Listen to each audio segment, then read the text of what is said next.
आज हमने 107 case sanction किए हैं, जिसमें कि तकरीबन 1 करोड़ रुपया, अगर सही बताऊं तो 97 लाख रुपया डायरेक्टली इन लोगों के बैंक अकाउंट में जाएगा। या आपसे आज वार्तालाप के लिए आपको इसलिए बुलाया कि सबसे पहले जो 1 महीने का road accident safety awareness week यहाँ पे मनाया गया है पूरे जम्मू डिस्ट्रिक्ट में, वो एक बहुत अच्छे से कल्मिनेट हुआ है। तो उसमें मैं आप सबका धन्यवाद करता हूँ। उसमें बहुत सारी एक्टिविटीज हमने जगह जगह पे करी। उन एक्टिविटीज के साथ ऐसे ड्राइवर जो या ऐसे वर्कर्स जिनका हेल्थ चेकअप किया गया, उनको भी सुनिश्चित किया गया है कि अच्छे हेल्थ चेकअप उनका सबका किया गया। जो आज जानकारी देने के लिए आपको यहाँ पे बुलाया है कि आज तक बहुत सारे ऐसे रोड एक्सीडेंट के या विक्टिम हैं या ऐसे लोग हैं जो घायल हुए हैं रोड एक्सीडेंट में, जिनके कॉम्पनसेशन अमाउंट डिपार्टमेंट के पास पेंडिंग रहा था। ऐसे तकरीबन 107 केस हमारे पास थे।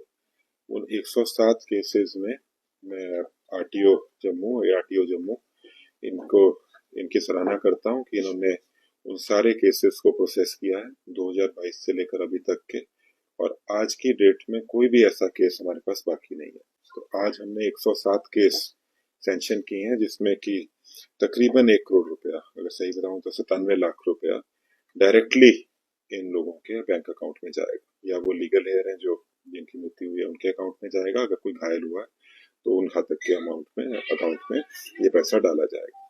आगे भी हमारी यही पहल रहेगी कि जितने ऐसे लोग हैं जो रोड कॉम्पेंसेशन फंड जिनका बनता है उसको हम टाइमली क्लियर कर सकें।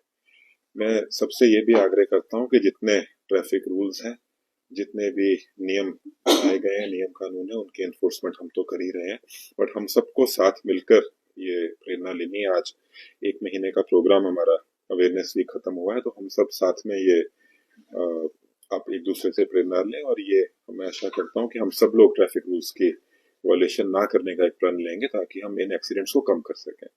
ये एक बहुत ही बड़ा नंबर है। हम अमाउंट डिस्पर्स करते हैं, ये जरूरी है कि हम जो जिनकी कोई मृत्यु हुई है या जो घायल हुए हैं उनको हम अमाउंट टाइमली दें, बट इस नंबर को कम करना भी जरूरी है।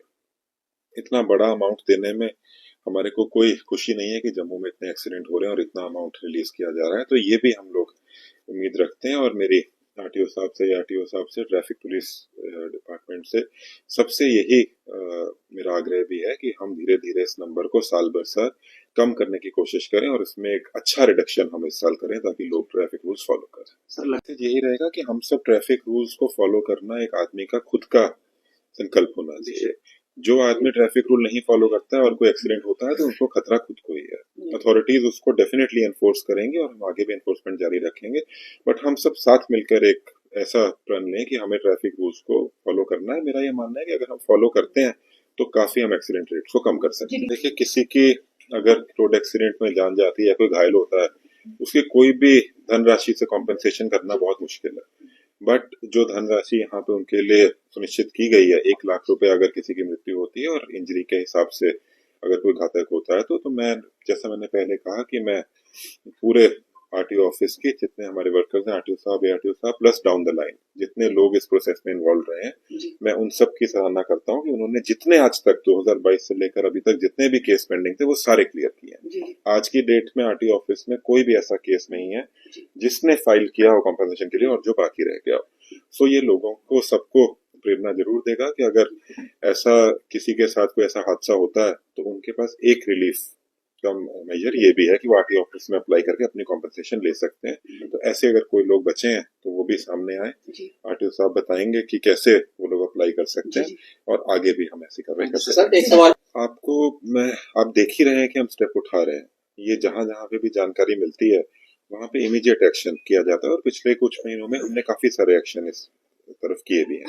मैं आपसे ये आग्रह करता हूँ, आपने सवाल उठाया, अगर आपको कहीं पे ऐसा दिखे तो उसको रिपोर्ट जरूर करें ताकि हमारी टीम वहां जा सके। ये एक मल्टी कोऑर्डिनेटेड एफर्ट है, इसमें लेबर डिपार्टमेंट भी इन्वॉल्व रहेगा, एजुकेशन डिपार्टमेंट भी इन्वॉल्व रहेगा, और टीमें हमारी तो रहेंगी ही रहेंगी। सुनिश्चित ये करना है कि कोई भी अगर ऐसा बच्चा है जो कहीं पे बेगिंग कर रहा है या चाइल्ड लेबर हो रही है उसको स्कूल में दाखिल करना, और इसकी एक स्पेशल मुहिम हम चलाएंगे। पिछली बार भी जब हम मिले थे तो मैडम ने शायद कोई एरिया बताया था और इमीडिएट एक्शन, तुरंत उस पे कार्रवाई की थी। बिल्कुल, तो अभी भी अगर ऐसा कुछ है तो आप नॉलेज में लेकर आए, मैं ये आपको जरूर वादा करता हूँ कि इमीडिएट एक्शन वहां पे होगा और जो भी इसमें कार्रवाई है उसको हमें खत्म करना है, बेगिंग को भी खत्म करना है, बच्चों को स्कूल में डालना है। और जैसा आप बता रहे हैं कि लोग कहाँ से आए हैं, कहाँ रहते हैं, उस पर हम कार्रवाई ऑलरेडी कर रहे हैं और उसको और तेज करेंगे। हो चाहे बड़ा हो, कोई भी अगर कोई रूल की उल्लंघना कर रहा है तो वो उसको स्वयं देखना है कि उसको वो कैसे ठीक कर सकता है। सो इस पे मैं यही कहूंगा कि हम एनफोर्समेंट को और तेज करेंगे, बट एक हमारी रिस्पॉन्सिबिलिटी भी है, उस रिस्पॉन्सिबिलिटी को निभाना जरूरी है। और अगर ऐसा कोई इलीगल काम करता है तो कानून में जो भी उसकी सजा है वो भारी से भारी सजा उनको दी जाएगी। सर